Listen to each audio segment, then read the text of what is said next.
नमस्कार। जय बाबा मोहन राम। आज हमारे लिए गर्व की बात है कि हमारे बीच ऐसे स्वामी जी कहें, भगत जी कहें, संत जी कहें, बाबा जी कहें, आप जो चाहे कहें, लेकिन अभी एक छोटी सी मुलाकात है। अभी मैं अधिक समय महाराज जी का नहीं ले पाया हूँ, फिर भी पता नहीं क्यों जब से मिले हैं तो ऐसा लगता है जैसे कोई तरंग मुझ में टकरा रही है और वो कह रही है कि सत्य सामने लाओ, सत्य सामने लाओ। इतना पवित्र भाव जब से महाराज जी को देखा है बहुत प्यारा लगता है। आइए पहले महाराज जी का स्वागत करते हैं। महाराज जी आपका बहुत बहुत स्वागत। आप स्टूडियो में पधारे जी, इसके लिए बहुत बहुत धन्यवाद। बहुत बहुत महाराज जी, आपके बारे में कुछ कहना ये तो भगवान सूर्य को दिया दिखाने वाली बात है। सत्यता तो ये है महाराज जी। आपके लिए क्या कहें महाराज जी, आप स्वयं ही कुछ कहें, आप स्वयं ही कुछ कृपा करें जिससे हमारे दर्शक आपको और जान पाएं। देखिए, हम तो बाबा मोहन राम के एक छोटे से सेवक हैं।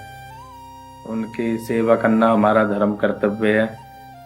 और पहले मैं लोगों को बता दूं, बहुत से लोग जानते नहीं है बाबा मोहन राम कौन है। यही पूछना था मुझे, क्योंकि आज के समय में खाटू श्याम की प्रचार पूरा हो चुका है। सेठ सावरिया को सब जानते हैं, लेकिन बाबा मोहन राम के बारे में शायद बहुत ही कम लोग जानते होंगे। बाबा मोहन राम कलयुग में श्री कृष्ण भगवान के अवतारी बताए गए हैं, जो आज से लगभग 350 साल पहले अवतरित हुए थे, दर्शन दिए थे। नंदू भगत थे, गांव मिलकपुर भिवाड़ी राजस्थान में। उनको सबसे पहले दर्शन दिए थे। उसके बाद बाबा मोहन राम ने उन्हें वरदान दिया था कि आप अपने मुख से जो भी वचन बोलेंगे वो सत्य हो जाएगा। जाके मेरी अखंड ज्योत जलाओ, मेरी भभूत मेरे भक्तों को बांटो, और आप अपने मुख से जो वचन देंगे वो सत्य हो जाएगा। जिस पे हाथ रखेंगे उसके सभी कष्ट और बीमारी खत्म हो जाएगी। उसके बाद से ये उनकी पीढ़ी दर पीढ़ी ये चलता रहा। उन्होंने अपने चेले बनाए, अपने शिष्य बनाए, लालू सिंह को। उसके बाद उनकी पीढ़ी चलती रही। जो हमारे दादा गुरु है वो भी उन्हीं पीढ़ी से आते हैं, जिन्हें हमें उनके शिष्य बनने का सौभाग्य प्राप्त हुआ है। तो उनका क्या शुभ नाम महाराज जी, उनका क्या परिचय है? बाबा कोरा भगत जी। अच्छा, बहुत बड़े भगत जी थे। अब तो वो बैकुंठ सिधार गए हैं। अच्छा। अब उनके श्री पोते जो मेरे गुरु जी है वो गद्दी पे विराजमान है, रमेश भगत जी। अच्छा। गांव मिलकपुर से ही आते हैं ये सब। और कहते हैं, आप कभी भिवाड़ी जाइएगा, कहते हैं कि इन्होंने जो बोल दिया पत्थर की लकीर है, कट नहीं सकती बात। और बाबा मोहन राम साक्षात कलयुग में श्री कृष्ण अवतारी रूप में आए। और जो आज भी एक मेहर होती है। अच्छा, मेहर क्या होती है महाराज? मेहर होती है बाबा मोहन राम की, हम अखंड ज्योति लगाते हैं। अच्छा। बाबा मोहन राम की अखंड ज्योति का एक छोटा सा अंश।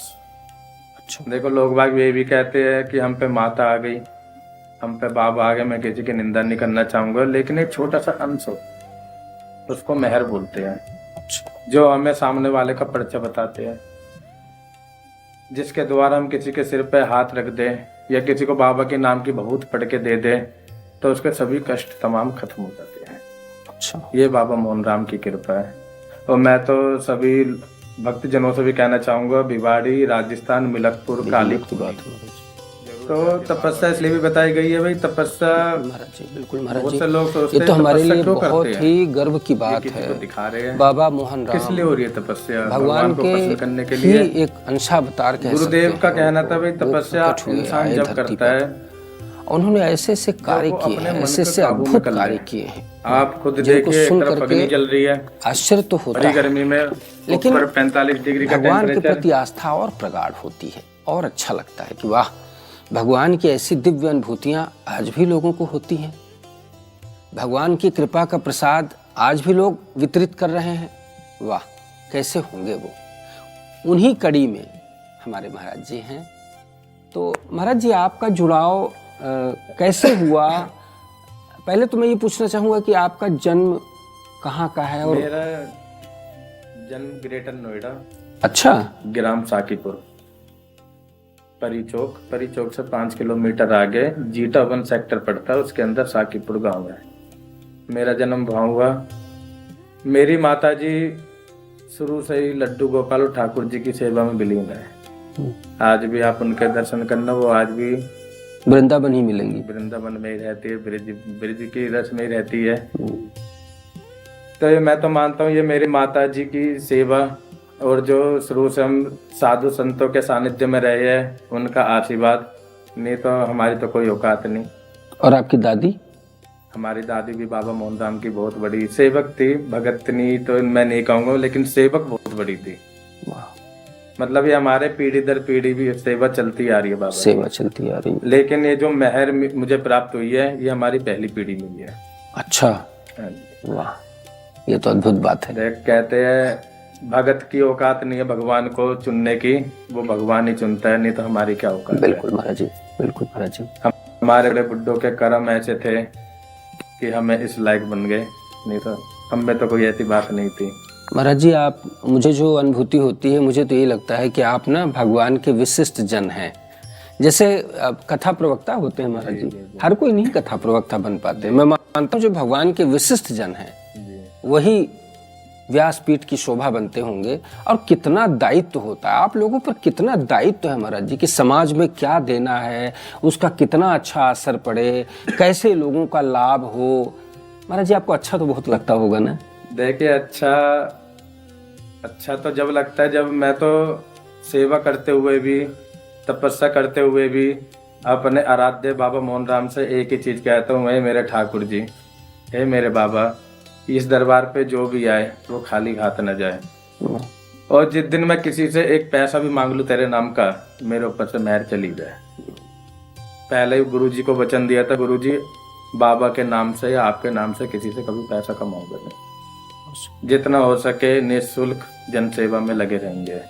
और मैं तो बाबा से हाथ जोड़ता हूँ, बाबा जो भी तेरा नाम ले, जो भी तेरा सिमरन करे, जो भी तेरे दरबार में आए वो खाली हाथ कभी न जाए, झोली भर के ही जाए। यही तो उदारता है आपकी, यही तो प्रेम है ना। संतों का हृदय ही इतना कोमल होता है, वो हमेशा दूसरों के लिए सोचा करते हैं, अपने लिए कहाँ सोचते हैं। अद्भुत है महाराज जी आप, और आपसे बात करके बहुत ही एक दिव्य अनुभूति हो रही है मुझे।